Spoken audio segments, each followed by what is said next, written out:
ஒரு அம்மா தன்னோட 4 குழந்தைங்களையும் பார்த்து, அன்ப வெளிப்படுத்துற விதமா, "நீங்க ஏதாவது கொண்டு வாங்க" அப்படின்னு சொல்லிட்டு அனுப்பி வைக்கிறாங்க.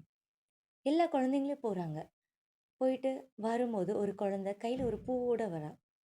இன்னொரு குழந்தை வண்ணத்து பூச்சி, பட்டர்ஃப்ளையோட வராங்க. இன்னொரு குழந்தை ஒரு குட்டி கோழி குஞ்சு எடுத்துட்டு வரா. ஆனா முதல்ல போனால்ல அந்த குழந்தை, கையில ஒண்ணுமே இல்லாம கை வீசிட்டு வரா.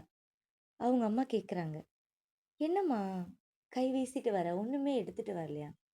இல்லம்மா, நான் முதல்ல போகும்போது அந்த பூவ தான் பார்த்தேன். ஆனா, அது செடியில ரொம்ப அழகா இருந்துச்சு. அத பறிக்க எனக்கு மனசே வரல. அதுக்கப்புறம் அந்த பட்டர்ஃப்ளை தான் பார்த்தேன். ஆனா, அது ரொம்ப அழகா பறந்துட்டு இருந்துச்சா, அதோட சுதந்திரத்த ஏன் கெடுக்கணும்னு சொல்லிட்டு நான் வந்துட்டேன். 3வது தான் அந்த கோழி குஞ்ச பார்த்தேன்.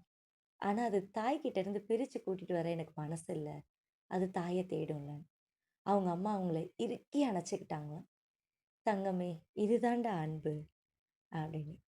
அன்புன்றது எல்லாத்தையும் கட்டுப்பாட்டுக்குள்ள வைக்கிறதோ, இல்ல நம்ம பக்கத்திலேயே வச்சுக்கிறதோ அன்பு கிடையாது.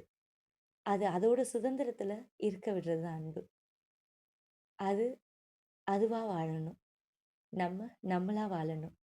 அப்படி எந்த இடத்துல நம்ம நம்மளா இருக்கோமோ, நம்ம கூட இருக்கவங்க அவங்க அவங்களா ஃபீல் பண்றாங்களோ, அதுதான் உண்மையான அன்பு.